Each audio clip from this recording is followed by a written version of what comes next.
Olá pessoal, voltamos no nosso segundo bloco para falar mais um pouco sobre os conceitos e teorias de inovação e empreendedorismo.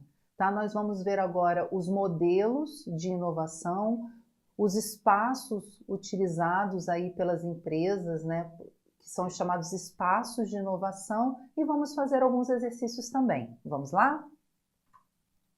Vamos começar aqui com os chamados espaços de inovação, né? Porque existem hoje espaços que são planejados para auxiliar os empreendedores interessados aí em inovar ou emplacar novas ideias no mercado, né? E muitas das vezes esses empreendedores não têm um local adequado, né? Eles têm a ideia, mas não têm um local, né? Tem o recurso para investir, mas não tem o espaço adequado para isso.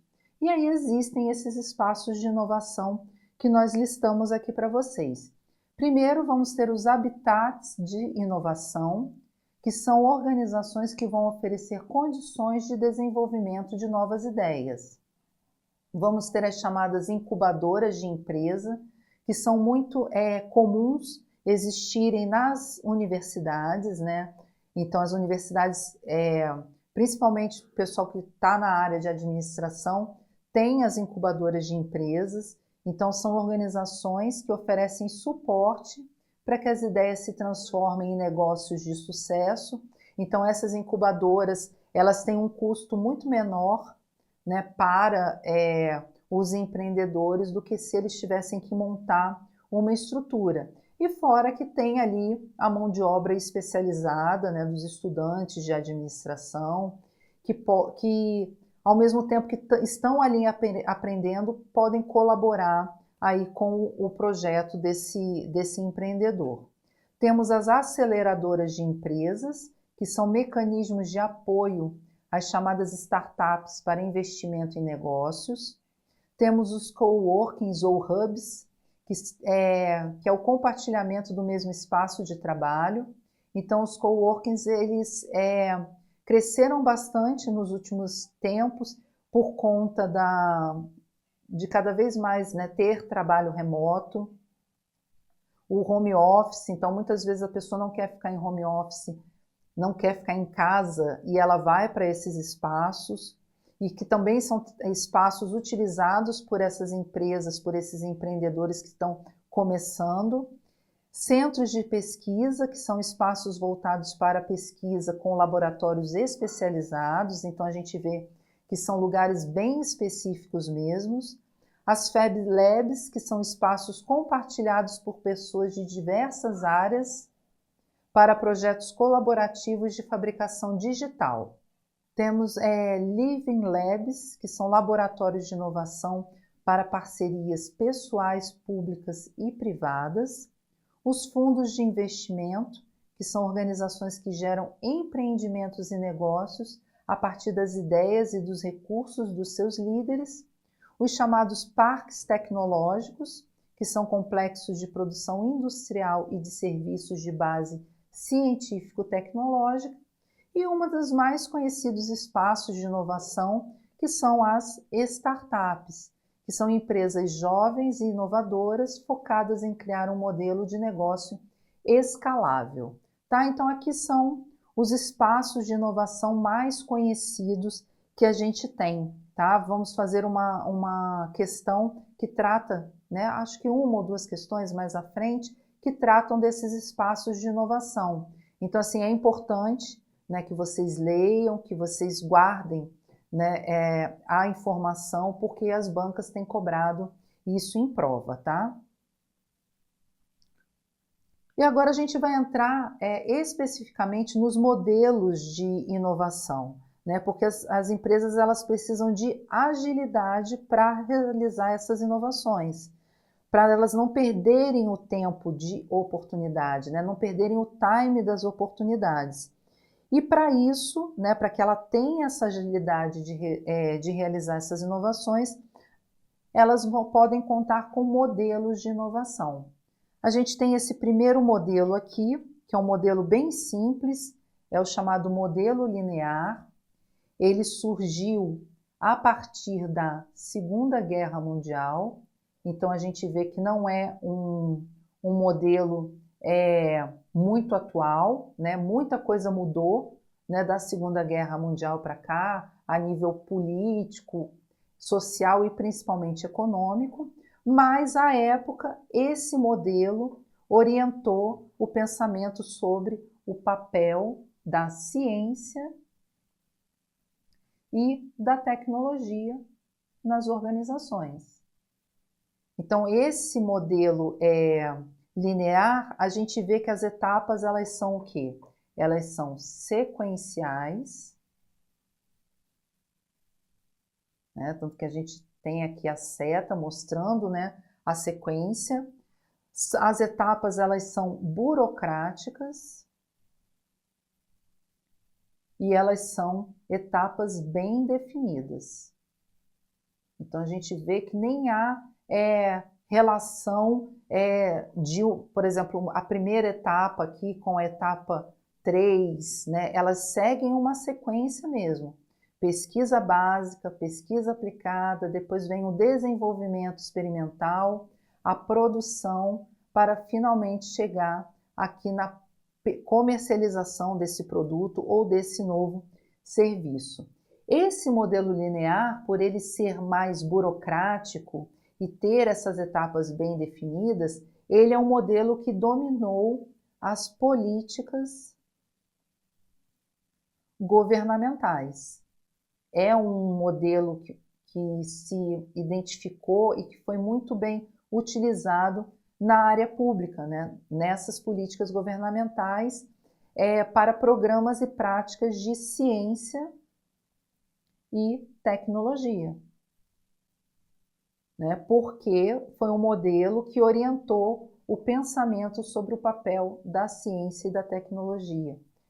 E esse modelo ele foi mais ou menos utilizado e dominou essa parte de ciência e tecnologia até mais ou menos a década de 1990. Tá? A partir disso, já foi verificado que esse modelo já não comportava mais as mudanças que estavam acontecendo. Né? Apesar de ser um modelo de inovação, ele não conseguia acompanhar as mudanças que estavam acontecendo no geral, né? Mudanças econômicas, sociais e principalmente tecnológicas. E aí a gente segue para um novo modelo, que é o modelo paralelo. Ele é uma evolução do modelo linear que a gente viu anteriormente. Mas aí a gente já consegue ver que ele é mais dinâmico. Ele é sequencial também, mas existe mais interação com outras áreas, né? Você vê que o processo de inovação industrial aqui, com essas etapas, né, de invenção, implementação e posicionamento, a empresa, ao longo dessas fases, ela usa informações sobre as necessidades da sociedade, né, para esses novos produtos e serviços, mas ela também busca informações sobre novas tecnologias, capacidades tecnológicas, conhecimentos científicos e tecnológicos, ela leva em consideração a economia e a sociedade, então a gente vê que há uma interação entre o ambiente interno e também uma interação com o ambiente externo.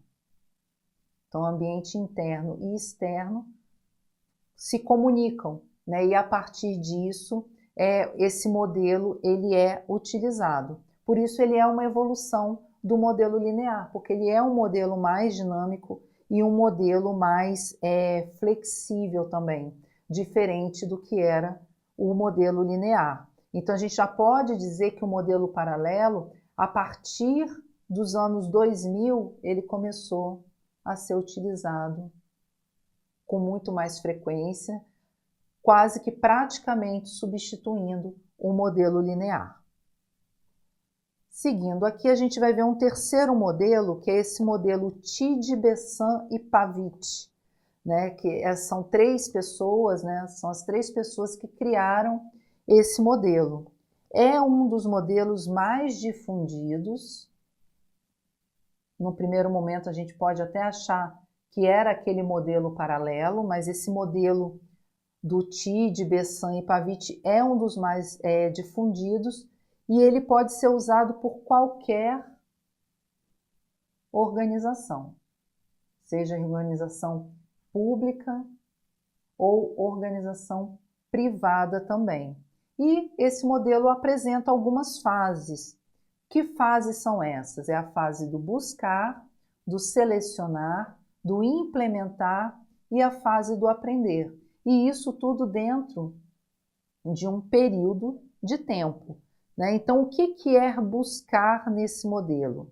É o levantamento de novas oportunidades, identificar novas oportunidades, considerando aí diversas variáveis, como mudanças no mercado, então levando em consideração o mercado, levando em consideração as pressões políticas, levando em consideração os concorrentes e outros competidores também. Então, é a fase do buscar, é o buscar novas oportunidades. Selecionar é você selecionar priorizando de acordo com as definições estratégicas da empresa. Então, eu seleciono com base na minha estratégia. Seleciono e priorizo. Então, prioridade. Priorizar, de acordo com a estratégia.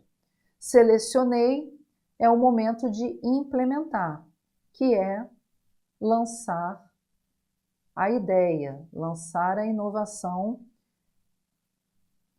para que possa ser aceito, né, visto e aceito pelo mercado-alvo ou pelo público-alvo. Mas aí vamos votar pelo mercado-alvo mesmo. A última fase é a fase do aprender, que é a fase onde ocorre a reflexão sobre o processo de inovação. É um momento mesmo de registrar tudo aquilo que foi aprendido. Então, as lições aprendidas durante todo esse processo aqui, ao longo de todas essas fases, né? Tanto que você vê que as informações aprendidas, elas voltam, né, para dentro desse funil, né, reabastecendo aí esse modelo e estimulando, né, novos processos de inovação. Tá? Então, esse é o modelo Tide, Bessan e Pavitt. São os três modelos que a gente consegue identificar aí no processo de gestão da inovação. Então, visto esses três modelos, pessoal, a gente vem para o processo de gestão da inovação, porque para as empresas terem longevidade é preciso que elas inovem de uma forma sistemática e contínua. Por isso que a gente vai chamar de processo. E é importante ter um processo estruturado. Então, o processo estruturado, ele é importante para poder realizar essa gestão da inovação. Aqui a gente tem nessa figura o chamado funil de oportunidades, que parece até um pouco com o modelo que a gente viu anterior. Né? Esse funil de oportunidades, como é que funciona? Aqui entram as ideias, né? Então a gente tem uma lista de ideias aqui, elas vão entrar nesse funil e elas vão ser avaliadas. Essas oportunidades são, então, avaliadas, elas são analisadas segundo aí alguns critérios fundamentais para a tomada de decisão. A avaliação dos projetos, essa ideia escolhida, ela vai ser desenvolvida e ela vai gerar, então, aqui um produto final. E ao longo desse processo aqui, né, ao longo desse funil de oportunidades, existe um fluxo que vai equivaler às etapas do processo, que aí ele está representado, esse fluxo aqui nessa figura que nós colocamos aqui ao lado do funil de oportunidades, onde a primeira etapa seria aqui a boca do funil, né, onde entram a lista de ideias, que é o levantamento. Esse levantamento é a quantidade maior de ideias que a equipe conseguir gerar e conseguir captar. Então, faz esse levantamento de ideias, e isso vai utilizar muito da criatividade da equipe. Essas ideias, elas vão passar, né, vão ser levadas aí para a fase de seleção, onde elas vão ser analisadas e onde vai ser escolhida uma ou mais de uma ideia. E aqui vai ser definida, né, as estratégias, as oportunidades e as estratégias. A partir do momento que as oportunidades e estratégias são definidas, a gente vai vir aqui para a definição dos recursos, porque para a gente conseguir implementar essas oportunidades que foram selecionadas, a gente vai precisar de recursos. E aí recursos o quê? Recursos humanos, recursos financeiros, recursos tecnológicos, recursos de infra. Então, todos esses recursos são definidos aqui nessa etapa 3. Definidos os recursos, é a hora, então, de implementar essa ideia, executar esse projeto de inovação. E na fase de implementação é onde vai ocorrer o acompanhamento. E o que vai ser acompanhado aqui? Os prazos, os custos, até mesmo para saber se esses recursos que foram definidos estão sendo usados de forma adequada, se vai faltar, se vai sobrar, e também o acompanhamento da qualidade. Passada da quarta fase, a gente vem para a quinta fase, que está aqui no meio, que é a fase da aprendizagem, que é o momento de reflexão de todo esse processo, né? Aquela fase lá do aprender que a gente viu no modelo anterior. É um momento de refletir sobre o processo, revisar etapas, ações, ferramentas, registrar as lições aprendidas. Então, é um momento de aprendizagem mesmo. Aprender com os pontos positivos e aprender também com os erros e estudar formas para que esses erros não se repitam, tá certo? Então, pessoal, a gente finalizou a parte teórica, agora a gente vai fazer algumas questões. Vamos ver como que as bancas estão tratando desse assunto. Aqui a gente tem uma questão de certo e errado, do SEBRASP de 2024, que diz o seguinte: no que se refere a ambientes promotores de inovação, julgue o item que se segue. Então, vamos lá. Incubadoras de empresas são organizações que apoiam o desenvolvimento de empresas nascentes, especialmente as startups, que são aquelas empresas jovens, né, durante os estágios iniciais de seus negócios. Questão corretíssima, né? As incubadoras são sim essas organizações que vão oferecer esse suporte. A gente pode chamar assim. Lembrando que as incubadoras de empresas, a maioria delas estão dentro das universidades, né? Então, elas dão suporte a essas startups, a micro e pequenas empresas aí que estão começando ou que já existiam, mas que precisam de um suporte mais técnico, gerencial e de uma formação complementar. Então, as incubadoras de empresa fazem esse trabalho de apoiar o desenvolvimento dessas empresas nascentes nos seus estágios iniciais de negócio. Tá? Então, questão correta. Seguindo, a gente vai fazer uma questão do SEBRASP também de 2024, mas agora no modelo que a gente não vê muito, né, que é de múltipla escolha. E diz o seguinte a questão: assinale a opção em que é corretamente indicado um exemplo de inovação de processo. Lembra que a gente viu os tipos de inovação? São 5. Um deles é inovação de processo. Então vamos lá. Letra A.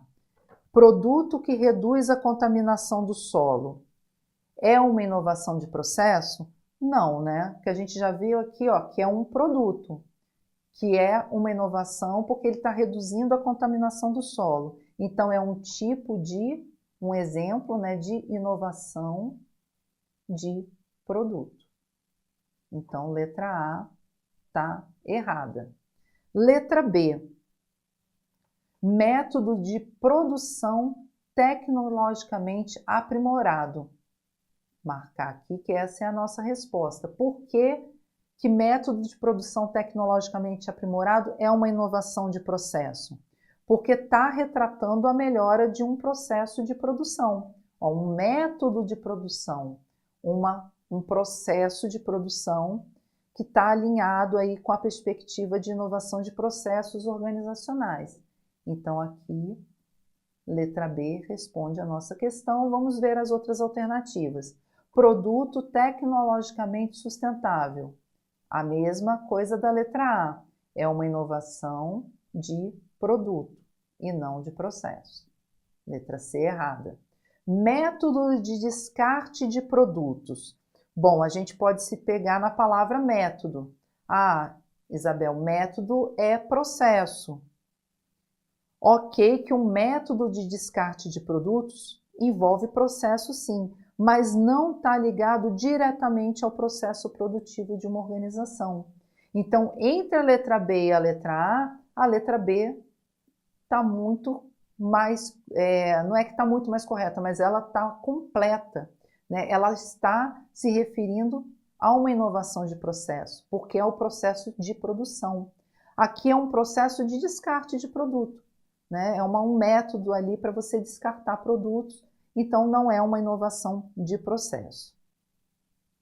Errado também. Letra E, produto novo para a empresa e para o mercado. Um produto novo é uma inovação de produto. Então, confirma aqui que a letra B é a resposta da nossa questão. Seguindo, vamos ver outra questão do Sebrasp 2024, voltando agora para as questões de certo e errado. Diz o seguinte: ambientes promotores da inovação, como incubadoras de empresas, parques tecnológicos e polos tecnológicos, são espaços físicos e institucionais desenhados para fomentar a inovação e o empreendedorismo. Corretíssima a questão, né? A gente viu dos espaços de inovação e realmente incubadoras, parques tecnológicos, polos tecnológicos são esses espaços físicos e institucionais que auxiliam aí projetos de inovação, auxiliam o empreendedorismo, né? São desenhados especificamente para fomentar a inovação e o empreendedorismo. Então, questão correta. Facílima essa daqui. Vamos ver mais uma questão também do Sebrasp, voltando aqui para a múltipla escolha, uma questão de 2024. Pede o seguinte: são ambientes promotores de inovação. Afirmativa 1, parques tecnológicos são espaços aí de inovação, ambientes promotores de inovação sim. Então, verdadeira alternativa, a afirmativa 1. Afirmativa 2, cidades inteligentes e distritos de inovação. Verdadeiro também. As incubadoras e aceleradoras de empresa. Verdadeiro também. Então, vamos assinalar a opção correta. Qual das letras aqui que diz que todos os itens estão corretos? Letra E. Perfeita, é essa a nossa resposta para essa questão. E é isso, pessoal. Aqui nós finalizamos o nosso segundo e último bloco, onde nós tratamos dos conceitos, teorias de inovação e empreendedorismo. Façam as questões e nós nos vemos na próxima aula.